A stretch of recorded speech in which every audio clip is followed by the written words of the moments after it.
ఉదాహరణ ఏంటంటే ఈ ప్రభుత్వం అధికారంలోకి రాగానే తెలంగాణ తల్లి బొమ్మను మీరు గెజెట్ ఇయ్యలేదు కాబట్టి మేము తెలంగాణ తల్లి విగ్రహాన్ని మారుస్తున్నామని చెప్పి తెలంగాణ తల్లి విగ్రహాన్ని మార్చి గెజెట్ ఇచ్చుకొని ఇవాళ ఇంటర్నెట్లో ఎవరైనా తెలంగాణ తల్లి బొమ్మ ఎవరు పెట్టిరంటే తెలంగాణ ఉద్యమ వ్యతిరేకి తెలంగాణ ద్రోహి రేవంత్ రెడ్డి గారు పెట్టిరని వచ్చేటట్టుగా చేసుకున్నారు ఆయన. ఇప్పుడు ఇంకొక ప్రయత్నం ఏం చేస్తున్నారు, ఎన్నడూ ఈ సన్నిని వెనక్కి వెళ్ళిపో, వాళ్ళు కనబడు వెనక్కి ఎన్నడూ జై తెలంగాణ అన్నటువంటి ముఖ్యమంత్రి గారు కొత్తగా ఈసారి బతుకమ్మ నిమజ్జనంలో పాల్గొనడం కూడా విచిత్రంగా అనిపించింది, మంచి ఆహ్వానించదగ్గ పరిణామమే అనిపించింది.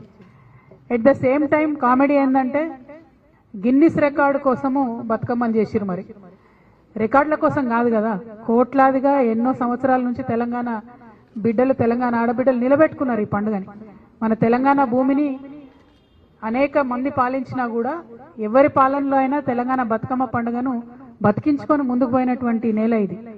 ఎప్పుడు మేము రికార్డులు అనుకోలే, ఎందుకంటే ఇప్పుడు కాదు, ఉమ్మడి ఆంధ్రప్రదేశ్లోనే కోటి బతుకమ్మల జాతర అని చేసి బొడ్డెమ్మ నుంచి మొదలు పెడితే బతుకమ్మ వరకు 28 రోజులు కోటి బతుకమ్మలు తెలంగాణ అంతా చేసినాం.